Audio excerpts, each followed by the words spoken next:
Hadis yang panjang ini diriwayatkan oleh Asma binti Abi Bakar, anak dari Abu Bakar As-Siddiq radhiyallahu anhuma.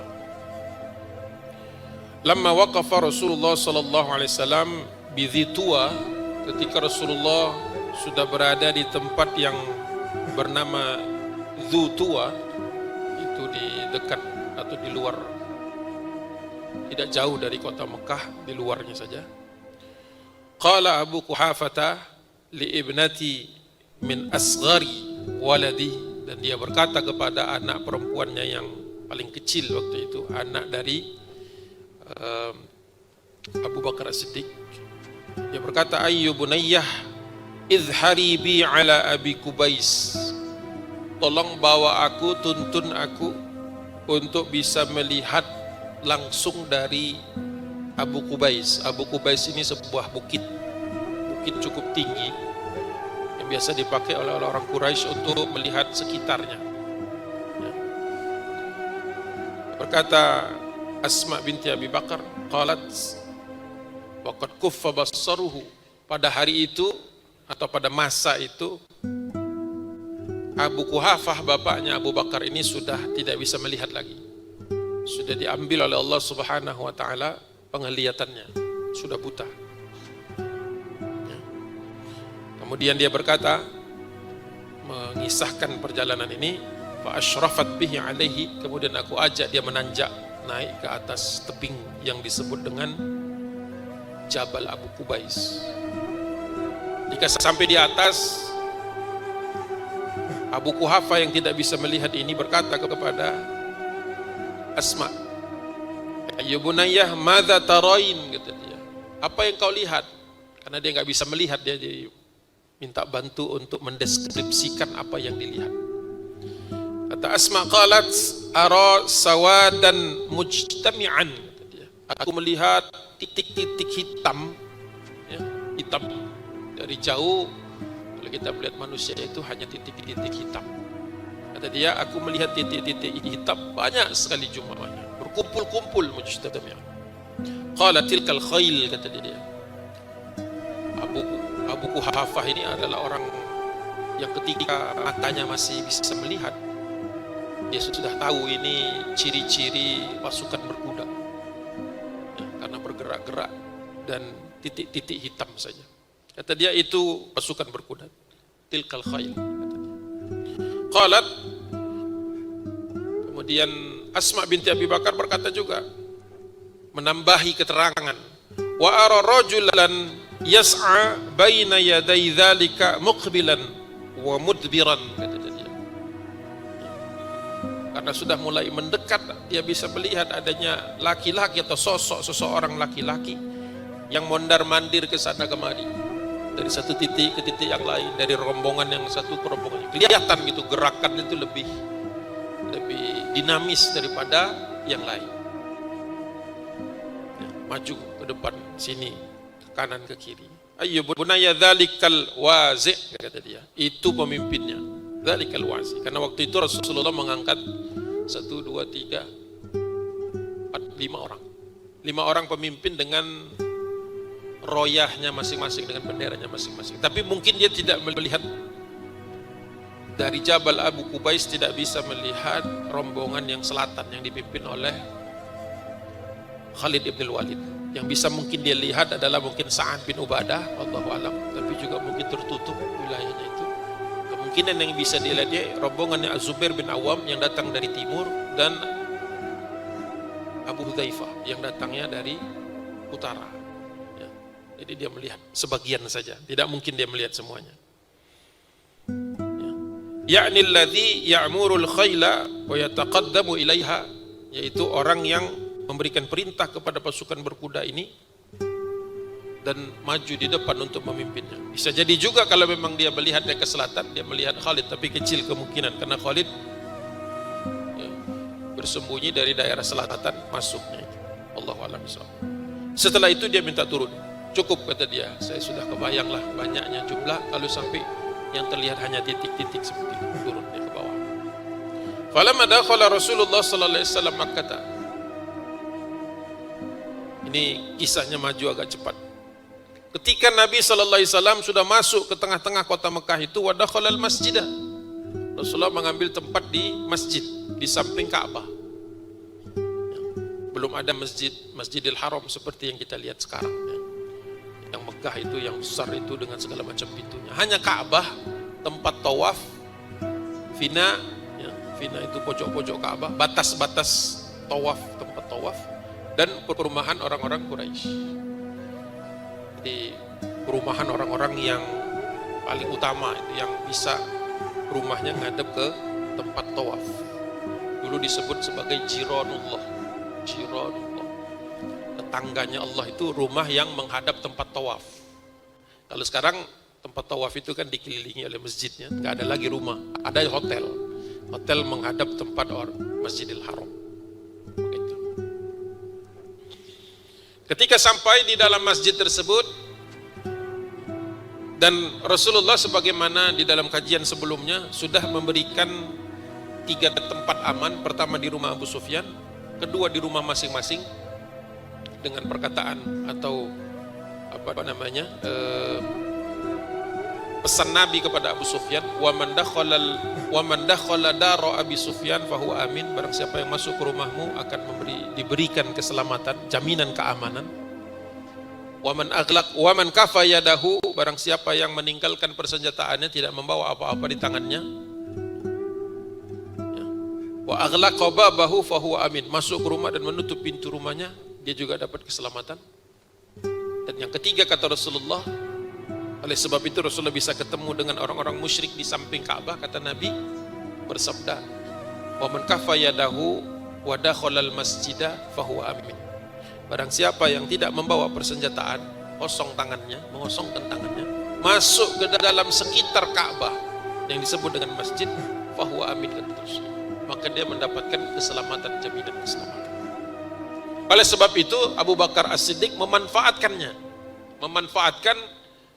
3 tempat yang dijamin oleh Rasulullah aman, bahwa amin, siapapun dia amin, selamat, aman, tidak akan teraniaya. Karena Rasulullah bawa pasukan 10.000, bisa jadi ada hal-hal yang di luar rencana. Oleh sebab itu Rasulullah memastikan agar orang musyrikin Quraisy hanya ada 3 tempat itu saja, supaya menghindari hal-hal yang tidak diinginkan. Ketika Nabi sudah ada di samping Ka'bah, di daerah masjid itu, Abu Bakrin, datanglah Abu Bakar As-Siddiq bi abihi yaquduhu, kemudian membawa dia untuk mendekat supaya bisa duduk di dekat Nabi sallallahu alaihi wasallam. Jadi sudah gantian yang bawa. Kalau tadi Asma, yang sekarang Abu Bakar As-Siddiq dibawa untuk menemui Nabi Muhammad sallallahu alaihi wasallam. Kondisinya buta, sudah tua, dan belum beriman kepada Allah Subhanahu wa taala, masih musyrik. Falamma ra'ahu Rasulullah sallallahu alaihi wasallam qala, Nabi melihat ada Abu Quhafah di situ. Ini sekedar flashback untuk yang belum tahu siapa Abu Quhafah, selain bahwa dia bapaknya Abu Bakar. Abu Quhafah ini dahulu sebelum Rasulullah hijrah sering atau beberapa kali melaknat Nabi. Tidak suka dia dengan Muhammad, dan tidak suka anaknya terpengaruh Muhammad, Abu Bakar. Dalam peristiwa di mana Umayyah bin Khalaf sedang menyiksa budak-budaknya, termasuk diantaranya Bilal bin Rabah yang sudah masuk Islam, waktu itu disiksa. Kemudian Rasulullah memerintahkan Abu Bakar, coba kau beli dan bebaskan budak-budak itu. Akhirnya dia berangkat membawa hartanya, karena dia seorang yang kaya raya. Dia beli itu semua budak-budak yang disiksa, termasuk diantaranya Bilal bin Rabah. Ketika dibawa pulang ke rumah, dibayar dengan harga yang tinggi, 4.000 dirham, sekitar 47 juta lah kalau sekarang, 50 lah kalau mau digenapkan. Ketika dibawa pulang, bapaknya terkejut. Kenapa? Terkejut karena dia melihat Abu Bakar bawa pulang begitu banyak budak, tapi yang sudah hampir mati istilahnya, karena sudah disiksa berhari-hari, nggak dikasih makan, ditelentangkan di padang pasir yang panas, kalau Bilal itu ditimpa dengan batu, memang sudah mau mati. Kalau tidak dibeli mungkin mati. Dibeli untuk dibebaskan. Kata bapaknya, kenapa kau beli budak yang sudah hampir mati ini, kurus-kurus ini? Ya, artinya sudah kelihatan lah, ya, gak kuat untuk kerja. Kenapa nggak beli yang kuat-kuat saja, yang nanti bisa kerja untuk urusan rumah? Kata Abu Bakar As-Siddiq, saya tidak membelinya untuk menjadikan mereka budak, tapi aku membelinya untuk membebaskannya. Nah, barulah bapaknya naik pitam, marah, ya, melaknat Nabi, ya, mengatakan celaka Nabi dan celaka engkau yang mengikuti Nabi dengan agama barunya itu Islam. Itu memori terakhir sebelum Nabi Muhammad SAW memerintahkan sahabat hijrah ke Habasyah. Tidak lama setelah itu Isra Mi'raj, setelah itu kemudian Nabi SAW hijrah ke Madinah. Itu memori terakhir dengan Abu Quhafah. Sekarang kondisinya kota Mekah itu sudah tidak lagi di tangan Quraisy. Ya. Mekah yang tadinya dikelilingi 360 asnam, berhala-berhala sudah hancur. Rasulullah sudah memberikan jaminan keselamatan kepada orang-orang yang mau masuk Islam dan yang belum mau masuk Islam. Kali ini orang yang sering dan beberapa kali melaknat Nabi dan melaknat anak-anaknya sekarang ada di samping, dekat situ. Apa kata Nabi SAW? Kira-kira apa perkataan Nabi? Kira-kira kalau kita di dalam posisi di situ, menang, berpuasa, bisa melakukan apa saja dengan kekuasaan itu, tiba-tiba di depan kita adalah orang yang dulu sering mengganggu kita, mencaci maki kita dalam keadaan lusuh, sudah tua, buta pula. Tapi anaknya adalah salah seorang di antara sahabat Nabi yang paling dekat dengan Rasulullah. Kira-kira omongan kita, kalau bapak-bapak di sini dalam kondisi seperti itu, dengan kekuasaan sebesar itu, ya, apa kira-kira? Simpan di dalam benak. Dibandingkan dengan apa yang disebutkan oleh Rasulullah SAW. Kata Nabi, qala Rasulullah sallallahu alaihi wasallam, Rasulullah bersabda, "Hallan tarakta syaikha fi baitihi." Tahan Abu Bakar As-Siddiq. Jangan bawa, kalau bahasa kita tuh halan, stop. Tarakta syaikha fi baitihi. Kau tinggalkan saja orang tua itu, bapakmu itu di rumahmu. Ya, jangan dibawa ke sini. Kenapa jangan dibawa ke sini? Apa Rasulullah tidak berkenan? Apa Rasulullah kesel? Apa Rasulullah masih ingat masa lalu ketika dihujat-hujat? Ketika terpaksa hijrah, bukan terpaksa, diperintahkan Allah hijrah karena sudah tidak aman lagi di Mekah. Gerombolannya Abu Jahal kan sudah membunuh Nabi malam itu kan. Diizinkan berangkat sama Rasulullah SAW, diizinkan oleh Allah Subhanahu wa ta'ala. Kata Rasulullah, tarakta syaikha fi baitihi, tinggalkan bapakmu di rumah. Seandainya ayatnya berhenti di situ, seandainya hadisnya berhenti di situ, putus misalnya gitu ya, maka orang akan mencatat Nabi sebagai orang yang pendendam. Kalau hadisnya berhenti di kata-kata tarakta syaikha fi baitihi. Inilah masalah kita kadang-kadang. Ayat dipotong-potong, hadis dipotong-potong, ya, kemudian dikaji, kemudian diviralkan, akhirnya timbul pandangan yang keliru terhadap Islam, kaum muslimin, bahkan Rasulullah SAW. Hati-hati, makanya kalau ngaji jangan setengah-setengah gitu ya, baru setengah jalan udah izin pulang gitu. Nanti yang dibawa cuma yang setengah tadi, udah gitu di luar cerita. Wah, cerita pokoknya aneh dah pokoknya tadi. Rasulullah kok marah-marah, padahal tidak ada marah-marah. Tarakta syaikha fi baitihi. Karena lanjutannya ini penting, nggak boleh diputus ini, nggak boleh diputus. Hatta akuna ana atihi fihi, kata Nabi, supaya nanti aku bisa mendatangi ke rumahnya, menemui dia. Beda nggak kalau dipotongnya nanti tadi di tarakta syaikha fi baitihi? Beda jauh kan?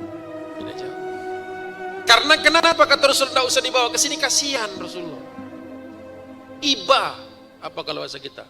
Empati kepada orang tua ini. Sudah tinggallah di rumah, biar saya yang akan mendatangi ke rumahnya, memenuhi hajatnya.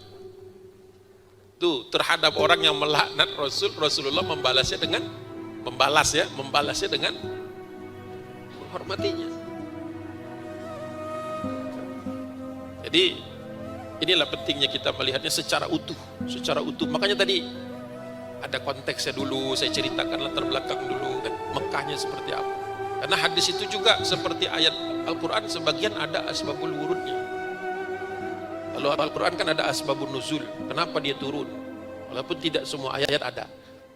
Hadis juga begitu, ada asbabul wurudnya. Kenapa hadis itu kenapa hadis itu kemudian diceritakan? Konteksnya harus tahu dulu, siapa Abu Quhafa, bagaimana dia dulu, lengkap, baru bisa difahami. Kira-kira jawaban Abu Bakar mendengar Rasulullah mengatakan jangan bawa bapakmu ke sini, tinggalkanlah dia di rumah, biar saya yang ke sana. Kira-kira kalau kita dalam posisi sebagai seperti Abu Bakar As-Siddiq, kita kira jawabannya apa? Kira-kira, simpen di sini. Kira-kira.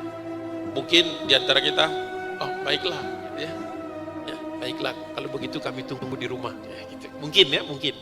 Atau ada juga yang mengatakan misalnya sudah sewajarnya kan orang lebih tua kan yang harusnya didatangi kan. Mungkin saja ada pembenaran. Kembali lagi kita lihat, karena hadisnya panjang nih. Saya ada 2-3 baris lagi. Qala Abu Bakrin, kemudian Abu Bakar menanggapi kemurahan hati Rasulullah dengan berkata, ya Rasulullah, wahai Rasulullah, huwa ahaqqa an yamshiya ilaika min an tamshiya ilaihi anta. Bapakku lebih berhak, atau bukan lebih berhak, bapakku yang lebih pantas untuk mendatangimu, bukan sebaliknya engkau yang mendatangi dia. Imam Suhaili menafsirkan ini atau menjelaskan ini, bapakku yang lebih butuh hidayah. Ya kan dalam kedudukan itu yang musyrik kan bapaknya.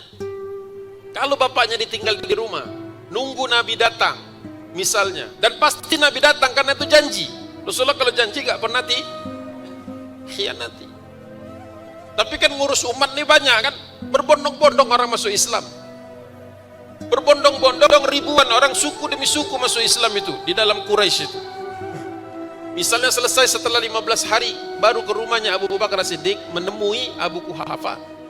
Ya kalau masih ada usia, kalau meninggal wafat sebelum ketemu Nabi, belum tersentuh hidayah, nah itu yang dikhawatirkan sama Abu Bakar As-Siddiq. Maka dia mengatakan, bapakku dia yang lebih berhak, atau dia yang lebih wajib untuk mendatangimu daripada engkau yang mendatangi dia ya Rasulullah. Fa ajlasahu baina yaday, akhirnya sudah didekatkan, dipegang oleh tangan Nabi SAW. Tsumma masaha sadrahu, kemudian Rasulullah meletakkan tangan Nabi di atas dadanya Abu Quhafa. Tsumma qala lahu, kemudian membisikkan ke telinga Abu Quhafa ini, aslim. Aslim itu ajakan atau fi'il amr yang berupa ajakan, perintah atau ajakan. Masuk Islam sajalah. Jadi, dan itu bukan pertama kalinya Rasulullah mengatakan aslim kepada Abu Quhafa. Dulu waktu sebelum hijrah sering kalau mampir ke rumah Abu Bakar sekaligus nengok bapaknya, walaupun bapaknya tidak senang, tapi dia aja masuk Islam.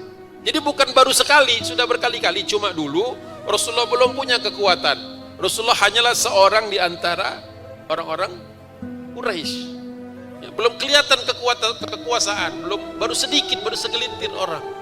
Hari itu berapa tahun itu sejak hijrah? 8 tahun setelah hijrah. 8 tahun setelah, jangan peristiwa terjadi di 8 Hijriah. 8 tahun setelah hijrah, kondisi sudah 180 derajat berbalik. Kota Mekah bukan lagi kota yang musyrik. Orang musyrik tidak lagi berkuasa di Mekah. Ka'bah sudah dibersihkan dan sudah siap untuk dipakai untuk sholat berjamaah untuk pertama kalinya sejak hijrah. Jadi kondisi sudah berbalik. Ketika dibisikkan sama Rasulullah, makna aslimnya itu adalah sekarang mau ngapain lagi? Ya, kalau dulu mungkin engkau masih sangsi dan ragu kan, karena masih menganggap Islam sebagai agama yang baru atau agama yang merusak kan. Kalau istilahnya Abu Jahal itu, Islam itu datang memecah belah. Kalau Umar mengatakan Islam nih sebelum masuk Islam, sebelum Umar masuk Islam tahun ke-6 kenabian, itu dia sering mengatakan Muhammad nih bawa agama yang bikin anak sama bapak jadi berantem, suami sama istri jadi pecah, pokoknya jelek. Sampai-sampai dia mau datang membunuh Nabi atau ngajak berantem.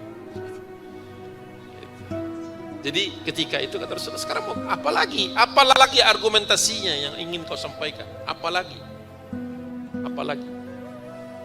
Akhirnya fa'aslama, ayah Abu Bakar Siddiq, ya, digerakkan hatinya oleh Allah Subhanahu Wa Taala untuk menerima Islam.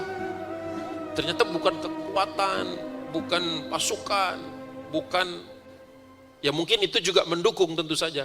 Tetapi yang membuat dia masuk Islam adalah sentuhan bagaimana dia menghadapi orang yang sebelumnya dia benci. Ya, kalau kita dibenci orang tuh, kalau masih bisa kita hadapi dengan senyum, jangan dibenci juga. Kalau dibenci juga ya sama aja sama mereka, ya kan?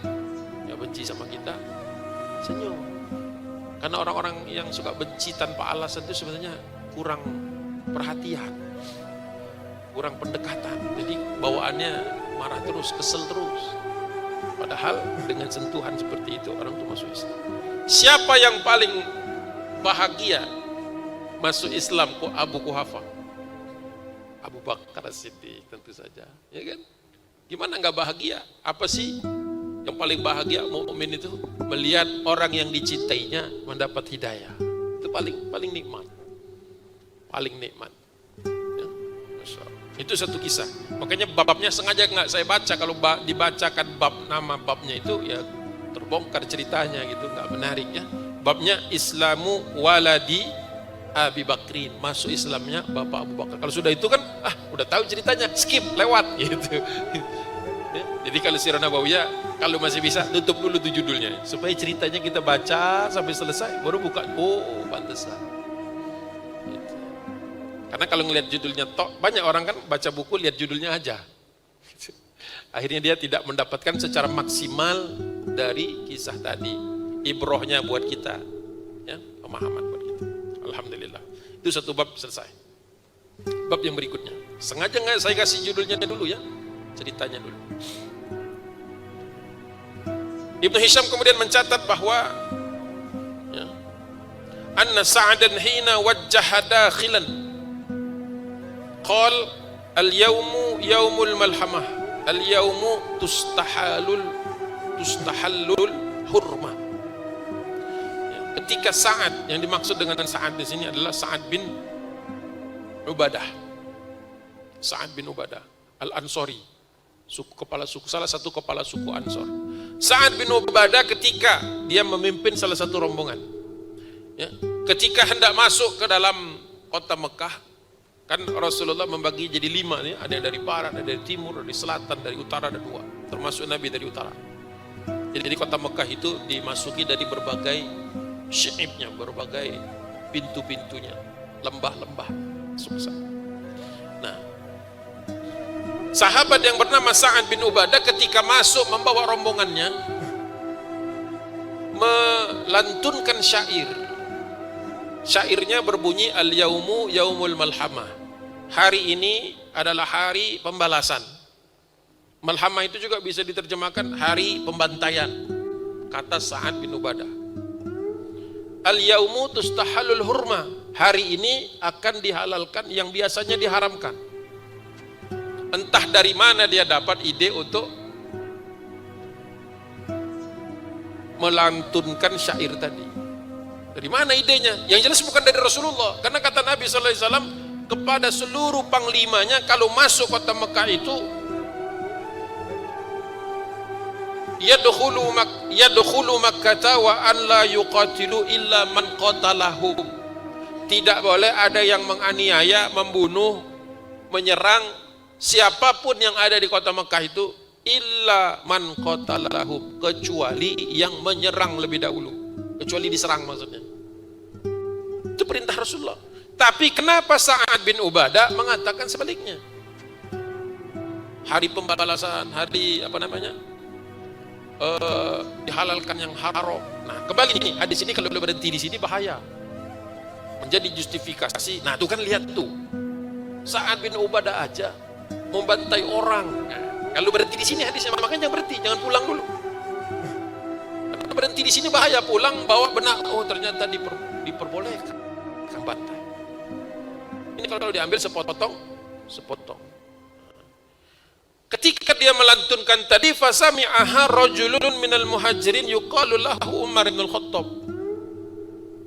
Ketika dia melantunkan syair tadi yang bertentangan dengan misi dari Fatu Makkah, didengar oleh seorang muhajirin yang kebetulan ada di dekat situ, yang bernama atau dikenal sebagai Umar bin Khattab, Umar ibn Khattab radhiyallahu anhu. Umar, pengawal Nabi sepanjang Fatu Makkah, mungkin lagi patroli, mendengar. Ketika dia mendengar kaget.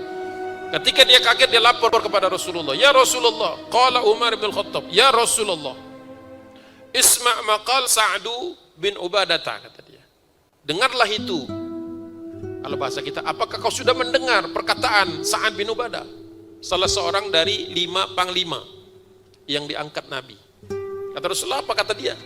Al-yaumu yaumul malhamah, al-yaumu tustahalul hurmah. Wah, gak boleh itu. Rasulullah menanggapinya dengan sangat keras. Ada di dalam Sahih Bukhari, diriwayatkan oleh Abu Hisham, hadis nomor 3944. Apa perkataan Rasul? Kadzaba Sa'dun, kata Nabi. Kadzaba Sa'dun. Sa'ad telah berdusta. Maksudnya berdusta, menyalahi perintah Nabi. Sa'ad sudah menyalahi perintahku, walakin hadza yaumun yu'azzimu fihil Ka'bah. Sebaliknya justru perintahku, kata Nabi, hari ini adalah hari kita memuliakan Ka'bah, memuliakan Allah. Dan Ka'bah itu tanah haram, tanah yang mulia, tanah yang tidak boleh ada orang menumpahkan darah semena-mena. Kok bisa begitu? Aneh ini, kata Nabi SAW, menyalahi. Nah, kadzaba itu arti lainnya adalah menyalahi. Saat menyalahi perintah. Bahkan di dalam riwayat yang lain, wa yaumun tuksa fihil Ka'bah. Bahkan hari ini kita mau bersihkan Ka'bah, karena Ka'bah itu di zaman jahiliyah diletakkan macam-macam sesajian, terus kain-kain macam-macam dengan tulisan-tulisan jahiliyah. Nah, itu kata Rasulullah mau dibersihkan, mau dikasih tuksa, dibajui kalau bahasa kita, diberikan baju. Makanya kita kenal istilahnya kiswah. Tuksa. Kata Nabi, justru hari ini kita membersihin Ka'bah. Dari mana Sa'ad punya ide membantai orang? Nah, itu dia kata Umar bin Khattab, sama seperti yang aku bayangkan. Karena kata Umar bin Khattab, mana'manu ayyakuna lahu fi Quraisyin saulatun. Kalau saya, kata Umar, berada dalam posisi orang Quraisy, saya tidak akan merasa aman dengan kekuasaan atau kepanglimaan dari Sa'ad. Ini keluar dari mulut sahabat Nabi yang bernama Umar ibn Khattab radhiyallahu anhu. Padahal kita tahu Umar ini orang yang tegas. Kepada musuh tegas, kepada lawan gak gentar. Itu Umar. Jangankan manusia, setan aja minggir kalau ketemu Umar. Perkataan Nabi. Kenapa kali ini? Kan Quraisy kan musuhnya kan, masih statusnya musuh. Kenapa Umar sampai mengatakan manu, tidaklah kami merasa aman ayyakuna lahu, kalau pada diri Sa'ad, hu-nya itu Sa'ad, fi Quraisyin saulatun, dia punya power, kekuasaan untuk melakukan itu. Jadi dia empati kepada musuhnya. Quraisy itu statusnya musuh. Umar biasa tegas kepada musuhnya. Namun kali ini dia melihat orang-orang Quraisy ini akan dizalimi oleh saudaranya yang bernama Sa'ad bin Ubadah, dan rombongan pasukannya bukan satu orang. Dia empati. Ini yang mengindikasikan bahwa Umar bin Khattab orang yang tegas, namun hatinya tetap lembut. Jangan sampai kita itu tegas, saking tegasnya kita, hati kita ikut keras, sehingga tidak bisa membedakan ini lawan sudah tunduk, ini lawan sudah nyerah, bahwa lawan juga masih tetap punya hak-hak untuk dihormati sebagaimana perkataan Nabi. Itu butuh hati yang lembut. Jadi boleh kuat, boleh tegas, ya. Boleh kuat, boleh tegas, tapi hatinya harus tetap lembut. Ya, jangan kalah sama Umar. Udah tegasnya kalah sama Umar, lembutnya kalah juga sama Umar. Ternyata. Ya, jadi Umar empati, menunjukkan rasa ibahnya kepada orang-orang muda. Seandainya Sa'ad bin Ubadah tidak dikoreksi, Masya Allah. Ya, jadi tegas dan lembut itu perpaduan yang bagus. Ketika tegas prinsipnya, lembut hatinya, sehingga dia tahu kapan dia harus empati kepada lawannya dan kapan dia harus tegas juga kepada temannya. Ini kadang-kadang suka kebolak-balik zaman-zaman sekarang. Nah, akhirnya Nabi SAW mengambil keputusan karena Umar butuh keputusan. Jadi gimana Rasulullah sebaiknya Sa'ad bin Ubadah diapakan? Kata Nabi SAW bersabda, qala Rasulullah SAW li Ali bin Abi Thalib. Kepada siapa? Ternyata tugas untuk menyelesaikan masalahnya Sa'ad ini dibebankan kepada Ali bin Abi Thalib. Padahal yang melaporkan Umar. Jadi yang melaporkan Umar, tapi bukan Umar yang disuruh untuk membereskan. Diperlukan orang lain yang namanya Ali bin Abi Thalib ridwanullahu alaihi. Kenapa Ali yang dikirim? Kita lihat. Ada sebabnya. Ada sebabnya. Pesan Rasulullah kepada Ali bin Abi Thalib, adrikhu, kata Nabi, susul dia, kejar dia. Jadi jangan sampai Sa'ad bin Ubadah ini masuk kota Mekah belum tahu kesalahannya. Ini namanya panglima kan di depan. Zaman dulu tuh panglima di depan. Kalau dia sudah masuk kota berarti pasukannya masuk. Kalau sekarang kita mungkin akan saksikan komandan di belakang, kalau dulu di depan. Makanya kata Rasulullah, adrikhu, kejar dia, susul dia. Setelah tersusul apa?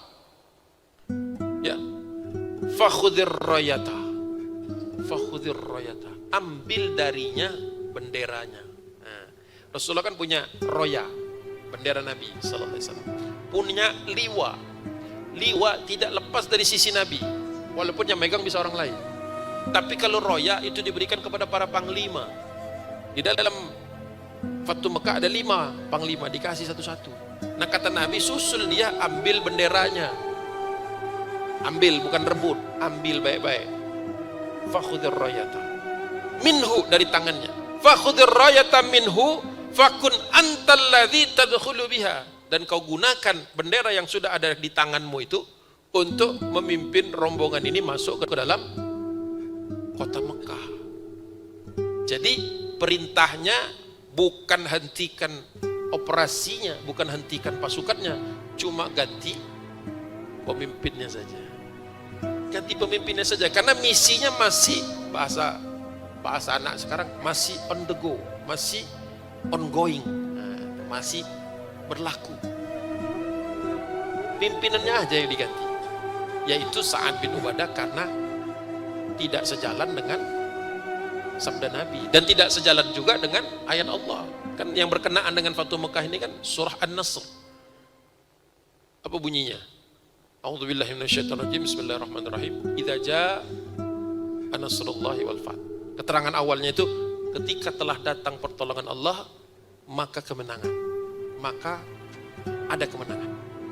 Ayat kedua, wa ra'aitan nas, kau akan saksikan manusia yadkhuluna fi dinillah, masuk ke dalam agama Allah afwajan, bergelombang-gelombang, berbondong-bondong.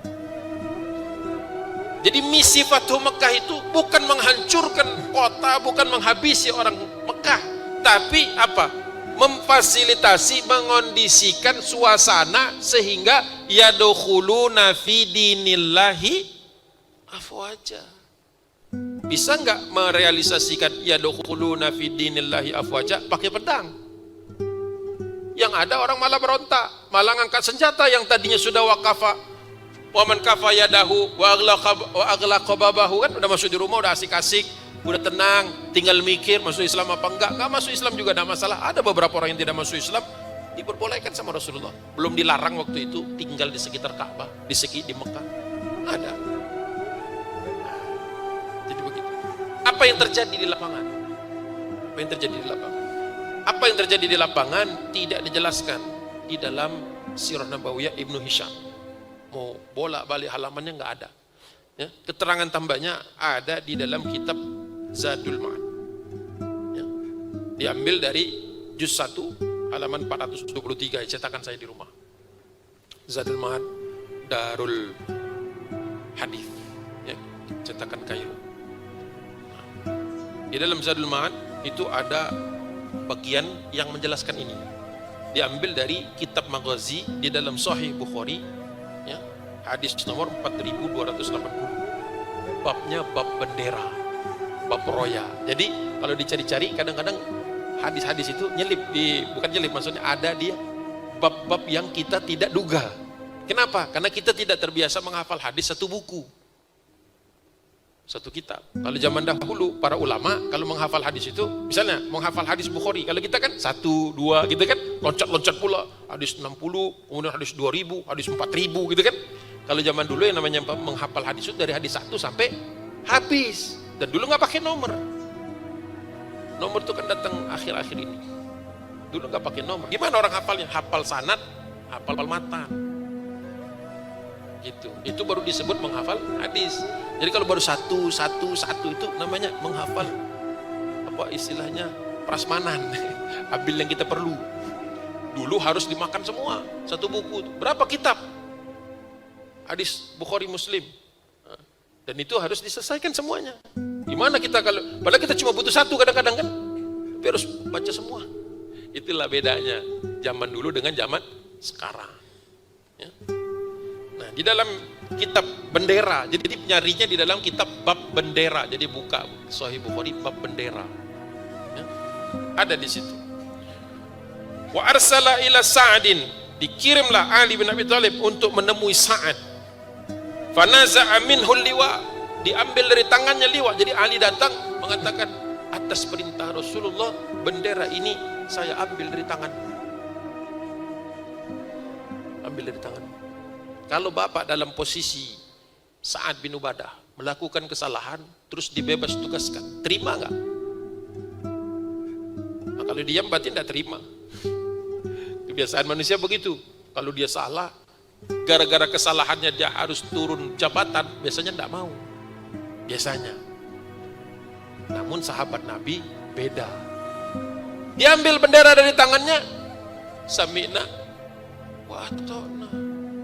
Dikasih tahu tentu saja sama, ini sabda dari Rasulullah SAW. Aku disuruh datang, adrikhu, aku suruh datangi engkau. Fakhudhir rayata minhu, aku disuruh ngambil bendera dari tanganmu. Kalau sekarang, wah itu ntar dulu, ya kan? Membayangkan jabatan, ada kedudukan, ada kursinya, ada SPJ-nya, ada anggaran. Oh udah kebayang tuh nggak mau turunnya. Seandainya cuma kursi saja mungkin kita tinggalkan. Cuma kan masalahnya ada macam-macamnya itu. Nah, alhamdulillah zaman dahulu kaum muslimin berperang, berjihad, berjuangnya lillahi ta'ala. Jadi datangnya mudah, perginya juga mudah. Enggak nempel di hati. Hadis tadi masih lanjut. Ya. Fanaza'a minhul liwa, diambil, dipindahkan saja, dipindahkan tangan. Ya. Wa ra'atu ila Qaisin ibnihi. Oh, cerdas sekali Ali bin Abi Thalib. Kelihatan kenapa Ali bin Abi Thalib yang dikirim. Ya. Tenang, Ali itu tenang, lautan ilmu. Orang kalau nanya ke Ali jawabannya komplit. Jadi kata Ali bin Abi Thalib, sini benderanya, panggil Qais. Ini benderanya kau yang pegang sekarang. Kau pimpin pasukan ini. Karena kata Rasulullah, misi tetap harus jalan. Mekah tetap harus futuh. Tapi yang rombongan yang ini nih, yang dari barat nih, pindah tangan dari Sa'ad bin Ubadah kepada Qais bin Sa'ad. Qais bin Sa'ad bin Ubadah. Kepada siapa? Ibnihi, anaknya sendiri. Cerdas Ali bin Abi Thalib. Tugas terlaksana, melepaskan, mencopot jabatan dari orang yang melanggar ketentuan. Namun tidak menyakiti, tidak istilahnya kalau kita mencoreng mukanya. Ya pasti ada rasa malu lah, namanya orang salah. Tapi dia terima. Ali bin Abi Thalib menyelamatkan muka Sa'ad bin Ubadah. Dengan cara siapa? Nggak jauh-jauh lah, ke anaknya saja. Memang Qais bin Sa'ad memang juga seorang yang berwatak, pimpin. Jadi babenya turun, kalau disederhanakan babenya turun, anaknya naik. Masya Allah ya, menyelesaikan masalah tanpa masalah, kayak pegadaian. Jangan sampai, coba kalau salah kirim, ya kan, marah pula di situ kan. Wah ini dia, egonya keluar kan, mumpung dikasih tugas Nabi kan, mungkin juga punya masalah dengan Sa'ad bin Ubadah sebelumnya kan. Emang kau ini sudah lama, ngomong itu macam-macam. Kau ini emang dari dulu menurut saya begini, makanya sekarang disuruh turun. Nah yang nyakit itu yang kata kalimat-kalimat depan itu. Kalimat Rasulullahnya tidak masalah, kalimat depannya itu yang bikin orang kadang-kadang tersinggung. Makanya dikirim itu Ali bin Abi Thalib. Sederhana, gak dibumbu-bumbuin. Kalau kita kan heboh bumbunya.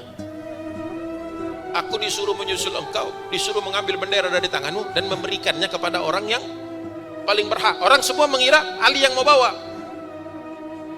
Ternyata yang disuruh bawa adalah wara'annal liwa'a lam yakhruj an Sa'din. Bahkan di situ diterangkan lagi, dijelaskan lagi, seolah-olah bendera itu tidak pernah keluar dari tangannya dari tangannya Sa'ad bin Ubadah. Kenapa? Idzara ila ibnihi, cuma berubah saja ya, hanya berpindah saja dari bapak ke tangan anaknya. Masya Allah ya. Jadi kita tuh kadang-kadang maksudnya ingin mendamaikan, yang terjadi adalah malah makin runcing. Makanya perlu sering-sering dibaca manaqib Ali bin Abi Thalib, apa-apa saja yang dilakukan oleh sahabat Nabi yang terkenal ini, yang bernama Ali bin Abi Thalib, karena beliau ini terkenal paling diandalkan di zaman Nabi SAW untuk, bahasa keren itu, diffuse situation ya, mendinginkan situasi-situasi genting. Selalu Ali bin Abi Thalib yang diandalkan. Jadi bagus kita itu membuka itu lagi ya, membuka itu lagi. Tapi sumbernya jangan ngambil sumber Syiah, ambilnya bukanya dari sumber-sumber hadis-hadis yang diyakini dan dipercaya oleh Ahlussunnah wal Jamaah ya, supaya dapat Ali yang utuh, sahabat Ali yang utuh. Kalau sudah baca ya, sumber-sumber Syiah ya nanti akan macam-macam, ada masalah juga karena suka ditambah-tambahin. Mereka rajin nambah-nambahin, Syiah itu suka rajin nambah-nambahin, mengkultus-kultuskan Ali. Kisah sederhana jadi fantastis di tangan mereka dengan hadis-hadis maudhu, hadis-hadis palsu. Sederhana ini kalau dipakai hanya yang dari Bukhari Muslimnya saja misalnya begitu, atau dari selain itu tapi sahih, hasan paling tidak, sederhana permasalahannya. Ali tidak pernah mengatakan saya paling bagus, saya paling hebat, tidak ada ya, sederhana saja. Rasulullah tahu kapasitas Ali bin Abi Thalib dan tahu masalah yang harus dia selesaikan, dan selesai masalahnya itu tanpa menimbulkan ekses masalah-masalah hidupnya. Itu patut kita ulang, kita baca agar kita semua ini kan kullukum ra'in wa kullukum mas'ulun an ra'iyatihi. Setiap kita ini adalah pemimpin dan kita akan diminta pertanggungjawaban atas kepemimpinan kita.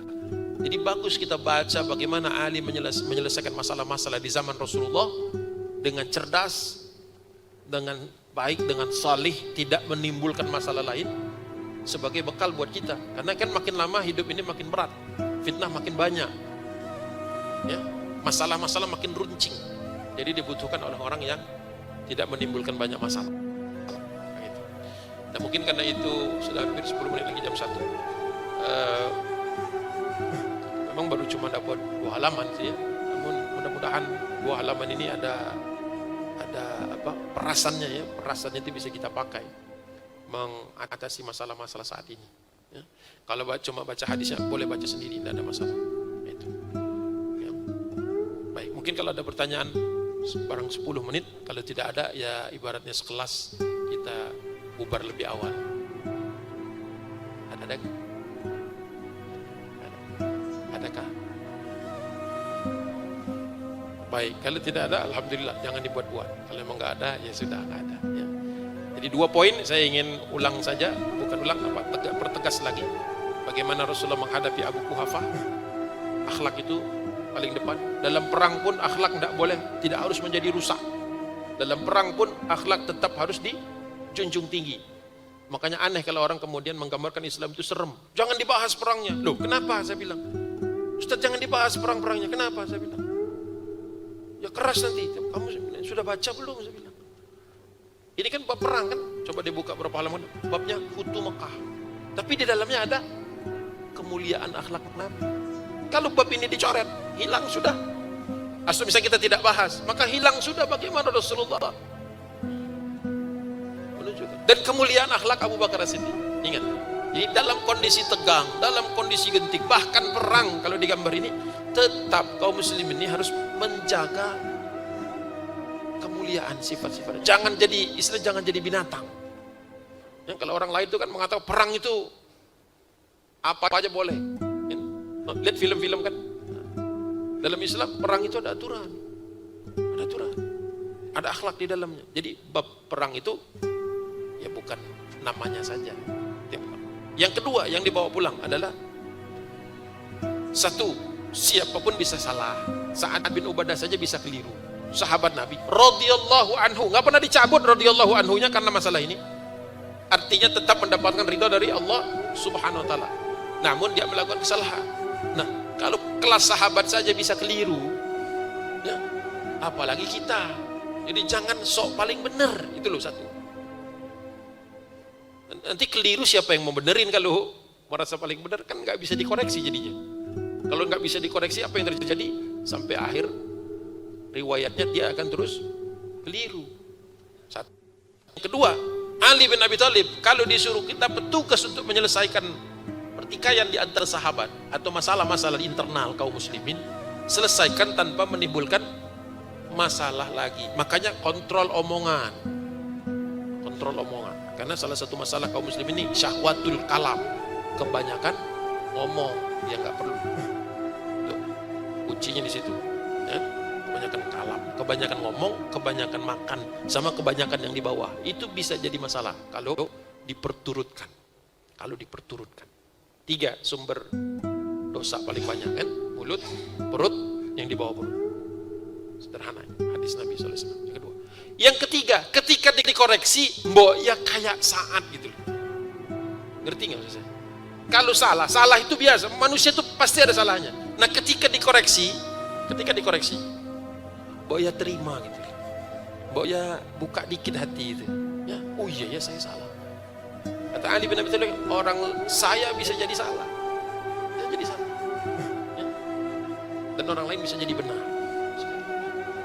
Jangan apa-apa orang lain salah. Kita selalu benar. Sampai akhir zaman itu nanti.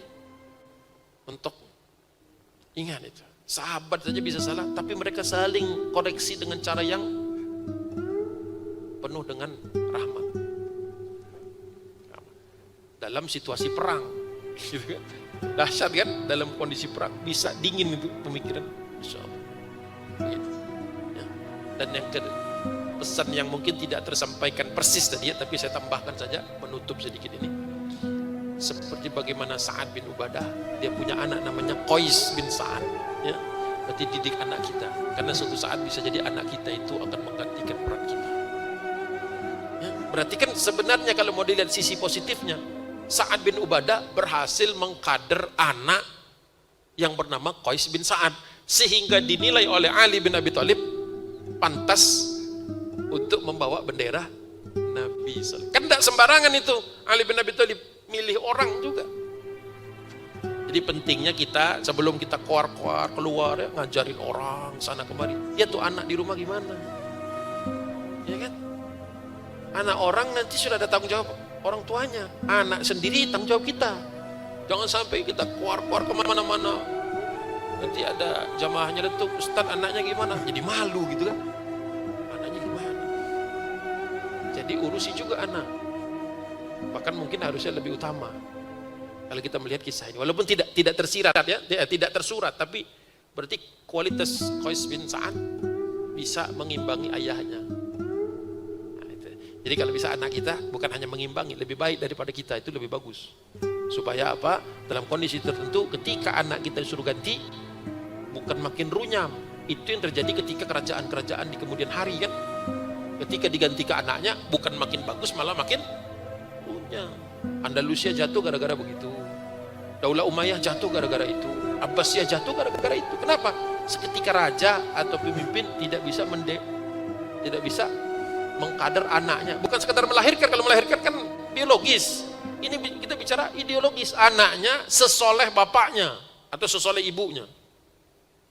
Sudah belum berpikir seperti itu? Anak kita itu harus lebih soleh dari kita. Jangan terus-terusan, bapaknya awam, anaknya awam, cucunya awam terus. Boya ada doa, ya Allah, adalah dari anak cucu saya ini yang fakih. Nah, gitu doanya. Masa mau awam terus? Sampai berapa generasi awam terus? Itu, ya. Sehingga tidak jadi beban umat. Kalau anak kita nggak kurus kan jadi beban umat nanti kan. Jadi beban kita semua, bukan beban dia saja. Tanggung jawab sih dia di hadapan Allah, tapi beban kita bersama. Nah itu, ya. Beberapa poin tadi bisa tolong dicatat, diingat-ingat. Karena kalau ngaji itu yang penting tuh yang dibawa pulang yang begitu tuh. Kalau narasinya tinggal cari aja Sirah Nabawiyah Ibnu Hisham. Buka halaman sekian, cari, dapat. Tapi ibrohnya tadi apa ya? Nah, ibrohnya tolong disimpan, dipakai. Itu saja. Mohon maaf, mentok sampai jam 1 itu jadinya. Billahi taufiq wal hidayah. Assalamualaikum warahmatullahi wabarakatuh. Jangan lupa juga. Ma wa bihamdika asyhadu an la ilaha illa anta astaghfiruka wa atubu ilaik.